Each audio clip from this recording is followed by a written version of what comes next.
एक बार जोरदार नारा लगाएंगे, इंकलाब, इंकलाब, इंकलाब, आम आदमी, आम आदमी। मनफरासी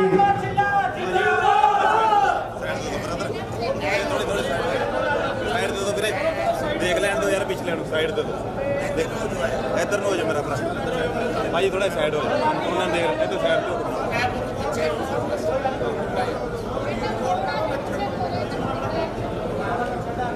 मंच पर आसीन हमारे लुधियाना क्षेत्र से आम आदमी पार्टी के कैंडिडेट, मौजूदा विधायक और भविष्य में होने वाले आपके सांसद अशोक पराशर जी पप्पी, मैं आपकी बदौलत कह रहा हूं कि आप इनको संसद में भेजने जा रहे हो। तैयार है सब लोग? पीछे तक हाथ उठा के बताओ, तैयार हो सब लोग? हमारे बीच में मौजूद इस क्षेत्र की हमारी लोकप्रिय विधायक, और आज से नहीं, जब हम लोग 17 के पहले पार्टी का गठन कर रहे थे, तब से आपकी विधायक जी कंधे से कंधा मिला के पार्टी के लिए काम कर रही है। इनका भी जोरदार तालियों से आप स्वागत कीजिए। हमारे बीच में दिल्ली से चल के आए हुए दिल्ली विधानसभा के माननीय अध्यक्ष जी रामनिवास गोयल जी का भी जोरदार तालियों से आप लोग स्वागत कीजिए। साथियों, आज मैं अशोक जी के साथ रोड शो कर रहा था। मैंने जनता के बीच में जो समर्थन देखा, जिस प्रकार का उत्साह देखा, जितना लंबा गाड़ियों का काफिला था इनके रोड शो में, लुधियाना की जनता ने तय कर लिया है कि इस बार लोकसभा के अंदर अशोक पराशर पप्पी जी को भेजना है। ये आपके समर्थन, आपके वोट पे मैं कह रहा हूं।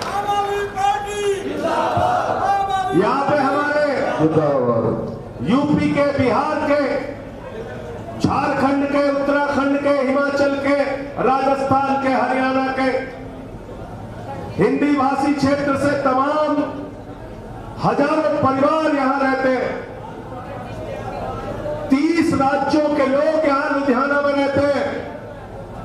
मैं उनसे हाथ जोड़कर विनती करने के लिए आया हूं, लुधियाना में आम आदमी पार्टी को जिताइए और अपने रिश्तेदारों को फोन करके कहिए इंडिया गठबंधन की सरकार बनाना है, 300 से ज्यादा सीटें लाना है। आज एक ऐसी सरकार देश में चल रही है, प्रधानमंत्री नरेंद्र मोदी जी की सरकार, जिसने तानाशाही की सारी सीमा पार कर दी। हमारे पार्टी के मुखिया अरविंद केजरीवाल को जेल में भेजा, मनीष सिसोदिया को जेल में भेजा, सत्येंद्र जैन को जेल में भेजा, मुझे 6 महीने जेल में रखा। अरविंद केजरीवाल को 23 दिन तक इंसुलिन की दवा नहीं दी गई। जो मुख्यमंत्री दिल्ली के बच्चों के दवा का इंतजाम करता है, बुजुर्गों के लिए दवा का इंतजाम करता है, उस अरविंद केजरीवाल को 23 दिन तक मोदी जी की सरकार ने इंसुलिन की दवा नहीं दी। मैं कहना चाहता हूं, जिन्होंने आपके नेता को जेल में डाला है, जिन्होंने आपके भाई को जेल में डाला है, जेल का जवाब आपको अपने वोट की ताकत से देना है। आपके हाथ में लोकतंत्र है, आपके हाथ में चुनाव है, आपके हाथ में इंसाफ की कुर्सी पर आप बैठे हो, इंसाफ आपको करना है। लोकतंत्र के मालिक आप हो। जब आप अपना वोट देने के लिए जाना तो देख लेना किसका काम भारी है।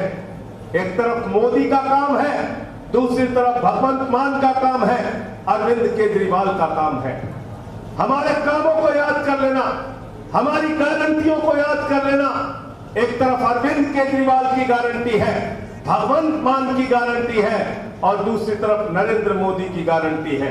मैं एक एक करके आपको बताना चाहता हूं, देश के प्रधानमंत्री ने आपको गारंटी दी 2 करोड़ नौकरी हर साल देंगे, 20 करोड़ नौकरी मिलनी थी नौजवानों को 10 साल में। बताओ यहाँ पे आप लोग खड़े हो, 10 का 20 करोड़ नौकरी मिल गई क्या 10 साल में? जोर से बोलिए, मिल गई क्या? नहीं मिली नौकरी।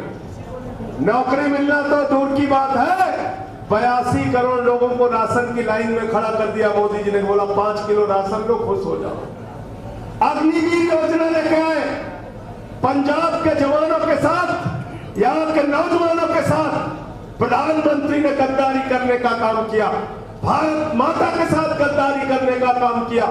17 साल में हमारे घर का बेटा सेना का जवान बनेगा, 21 साल में रिटायर हो जाएगा, बाप नौकरी करता रहेगा, बेटा रिटायर हो जाएगा।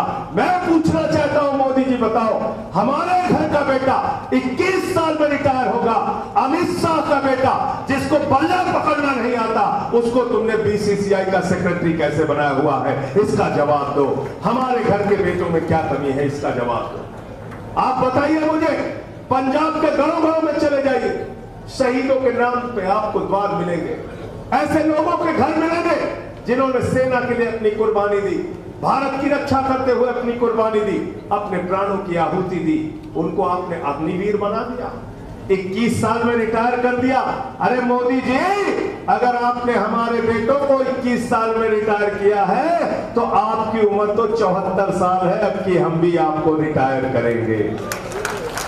करोगे रिटायर कि नहीं करोगे? बताओ मोदी जी को, हाथ उठा के बताओ, रिटायर करना है कि नहीं करना है? रिटायर करना है ना? करना है ना? तो नौकरी देने के नाम पे आपसे झूठ बोला, बोले महंगाई कम करेंगे, महंगाई कम करेंगे। पेट्रोल 110 का मिलने लगा, डीजल 100 रुपए का मिलने लगा, सरसों का तेल 250 रुपए लीटर हो गया, दाल 300 रुपए किलो हो गई, और सिलेंडर 400 रुपए का 1200 रुपए का हो गया। महंगाई आसमान पे पहुंचा दी। महंगाई के नाम पर झूठ बोला, रोजगार के नाम पे झूठ बोला। मोदी जी ने कहा इतना काला धन लाएंगे, इतना काला धन लाएंगे कि हर आदमी के खाते में कितना जमा हो जाएगा? कितना जमा हो जाएगा? कितना जमा हो जाएगा?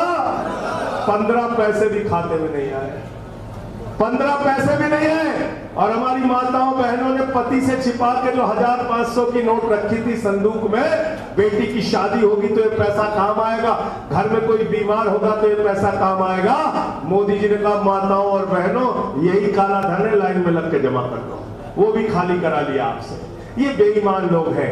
काला धन लाने के नाम पे आपसे झूठ बोला, 15 लाख देने के नाम पे आपसे झूठ बोला, 15 अगस्त 2022 तक सबको पक्का मकान देने की बात कही थी, उसके नाम पर झूठ बोला। और लुधियाना के भाइयों, मैं तो आपके बीच में हूं, जीएसटी के नाम पर 5% का टैक्स बढ़ा के 28% कर दिया। व्यापारी जो अपना व्यापार आसानी से करता था उसको मुनीम बना दिया। दिन रात बैठ के वो अपना खाता ठीक करता रहता है, कभी इनकम टैक्स का छापा, कभी सीबीआई का छापा, कभी ईडी का छापा। मैं कहना चाहता हूं, भगवंत मान की सरकार इंस्पेक्टर राज को खत्म करके, लाइसेंस राज को खत्म करके व्यापारियों को राहत देने का काम कर रही है और आगे करेगी। साथियों और दोस्तों, व्यापारियों से झूठ बोला, किसानों से सबसे बड़ा वादा किया था एमएसपी दोगुना करेंगे, आमदनी दोगुना करेंगे। अरे आमदनी दोगुना करना तो दूर, किसानों पर लाठियां बरसाई, आंसू गैस के गोले छोड़े, 750 किसानों ने अपनी शहादत दी। मैं आप लोगों से हाथ जोड़कर विनती करने के लिए आया हूं, जिन्होंने आपसे इतना झूठ बोला, नरेंद्र मोदी की एक ही गारंटी है, झूठ की गारंटी। और झूठ बोलने वालों को वोट से अपने सबक सिखाना है, झूठ बोलने वालों को अपने वोट से चोट देना है, और 1 तारीख को हमारे साथी अशोक पराशर जी को जिताना है, इनको जिताना है। और भगवंत मान के वादों को, केजरीवाल के वादों पर बात करते हैं, क्योंकि जरूरी है। ऐसा नहीं कि हम सिर्फ मोदी की आलोचना कर रहे हैं, हम अपने बारे में भी आपको बता रहे हैं। हमने कहा था दिल्ली के अंदर अच्छे स्कूल बनाएंगे, आज दिल्ली के स्कूलों में अरविंद केजरीवाल ने एयर कंडीशन कमरे बनाए बच्चों के, स्विमिंग पूल का निर्माण कराया, एथलीट के ग्राउंड बनाए, हॉकी के ग्राउंड बनाए, मोहल्ला क्लिनिक बनाया, माताओं बहनों के लिए बस की यात्रा फ्री करने का काम किया, बुजुर्गों के लिए तीर्थ यात्रा फ्री करने का काम किया।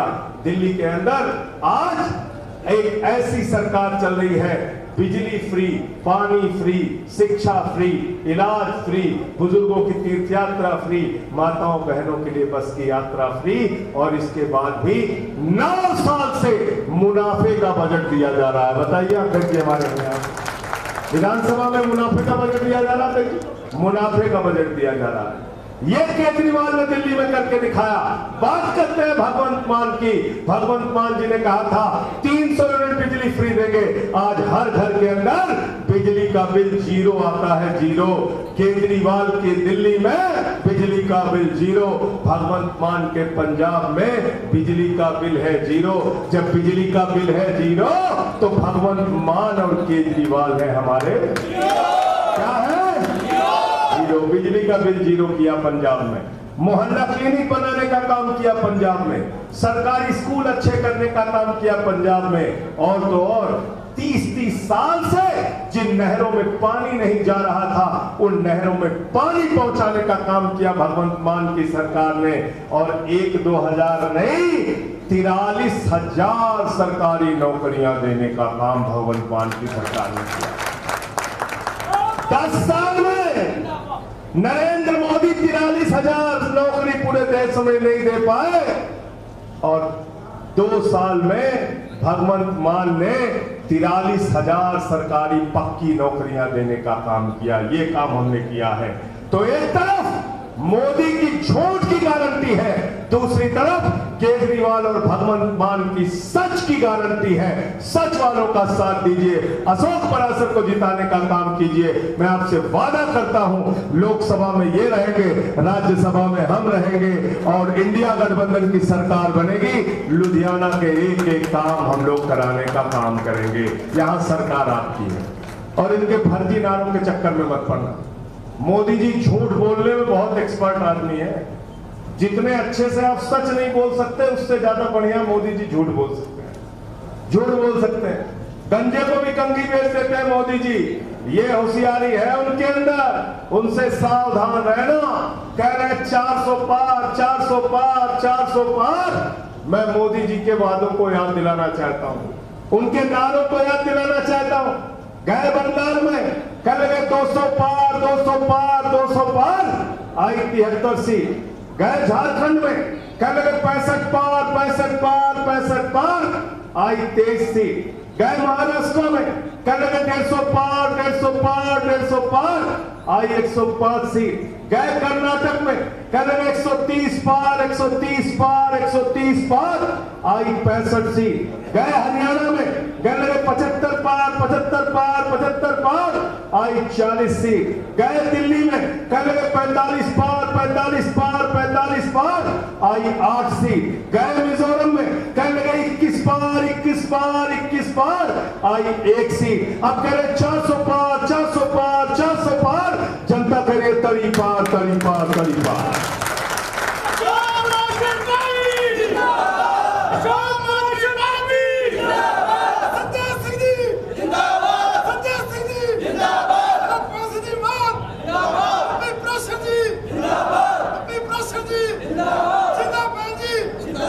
तरी पार करना है कि नहीं करना, बताओ। तरी पार करना है ना? तरी पार किसको बोलते हैं भाई, किसको बोलते हैं? मुझे सुनाई नहीं पड़ा, और जोर से, और तेजी से। किसको बोलते हैं तरी पार? अमित शाह आया था अभी, अमित शाह 4 दिन पहले क्या बोल रहा था? कहता है भगवंत मान की सरकार जिसको 92 सीट मिली है उसको हम गिरा देंगे। बोला नहीं बोला अमित शाह ने? तुम्हारा अपमान किया कि नहीं किया? अरे आपने 92 सीटें देके भगवंत मान को मुख्यमंत्री बनाया, आम आदमी पार्टी की सरकार बनाई, अरविंद केजरीवाल के हाथ को मजबूत किया। अमित शाह कहता है कि हम इस सरकार को गिरा देंगे। मैं अमित शाह को कहना चाहता हूं, पंजाबियों के बहादुरी के इतिहास को पढ़ लेना, पंजाब के लोगों के संघर्ष के इतिहास को पढ़ लेना, शहीद आजम भगत सिंह को पढ़ लेना। अगर पंजाबियों के इतिहास को पढ़ोगे तो अमित शाह तुमको पता होगा पंजाबी नादिर शाह के आगे नहीं झुके। अमित शाह की क्या औकात है, मैं कहना चाहता हूं। पंजाब तो नादिर शाह के आगे नहीं झुका, अमित शाह की क्या औकात है? इसलिए साथियों और दोस्तों, मैं विनती और प्रार्थना करने के लिए आपसे आया हूं कि आज मौका है आपके पास। आपने पिछले चुनाव में बड़े से बड़े सूरमा को हराया। बादल साहब अब इस दुनिया में नहीं है। स्वर्गीय प्रकाश सिंह बादल जी को आपने चुनाव हराया। आपने सुखबीर बादल को चुनाव हराया। आपने कैप्टन अमरिंदर को चुनाव हराया। आपने मनप्रीत बादल को चुनाव हराया। आपने सिद्धू को चुनाव हराया। आपने मजीठिया को चुनाव हराया। बड़े बड़े सूरमा को हराकर उनकी राजनीति को कूड़ेदान में पहुंचा दिया। आज मोदी जी को अहंकार हो गया। मोदी जी को अहंकार हो गया। जेपी नड्डा कहते हैं नरेंद्र मोदी तो देवताओं के देवता है। क्या गाना बजा रहे हैं बीजेपी वाले? भगवान श्री राम का अपमान कर रहे हैं। गाना बजा रहे हैं जो राम को लाए हैं हम उनको लाएंगे।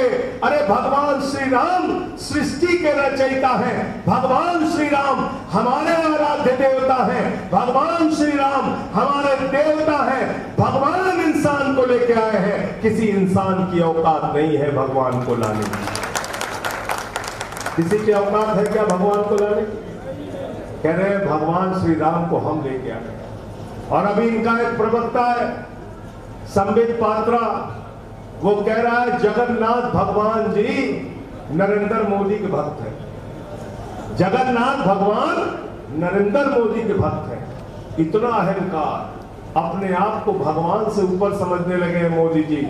सबको पकड़ पकड़ के जेल में डाल रहे हैं मोदी जी। ये चुनाव मोदी की तानाशाही का अंत करने का वक्त है। ये चुनाव बाबा साहब डॉक्टर भीमराव अंबेडकर के संविधान को बचाने का वक्त है। ये चुनाव आरक्षण की व्यवस्था को बचाने का वक्त है। ये चुनाव देश के अंदर चुनाव की राजनीति को बचाने का वक्त है। इसलिए साथियों और दोस्तों, इन्हीं लाइनों के साथ कि कैसे कैसे मंजर अभी आने लगे हैं और गाते गाते लोग चिल्लाने लगे हैं, बदल डालो इस तालाब के पानी को, कमल के फूल तो मुरझाने लगे हैं, कमल के फूल तो मुरझाने लगे हैं। आपने बहुत सी सरकारों को देखा। आपने अकाली दल की सरकार देखी, आपने बीजेपी की सरकार देखी, आपने कांग्रेस की सरकार देखी। सारी सरकारों से ऊब कर, परेशान होकर आपने हाथ में झाड़ू लिया, राजनीति की गंदगी को साफ किया और पंजाब में भगवंत मान की सरकार बनाई। अब देश के अंदर आपको झाड़ू चलाना है। पूरे पंजाब में 13 सीटें आपको जितानी है और अशोक पराशर जी को यहां से चुनाव जिताकर लोकसभा में आपको भेजना है। बोलो तैयार हो आप लोग? तैयार है? पीछे तक हाथ उठा के बताइए तैयार है? तैयार है? और हमारे विधायक जी अभी रोड शो करेंगे। मैं इनसे पूछ रहा था कितने लंबा रोड शो है, तो बोली 22 किलोमीटर का रोड शो करना है। देखिए, जब आपका विधायक 22 किलोमीटर का लंबा रोड शो करने के लिए तैयार है तो भाइयों और बहनों, इनका साथ मत छोड़ना। जहां से रोड शो शुरू हो और जहां तक रोड शो खत्म हो, पूरे रोड शो में आपको विधायक जी के साथ रहना है। सब लोग रहोगे? रहेंगे? सब लोग रहेंगे? बहुत बहुत शुक्रिया, बहुत बहुत धन्यवाद।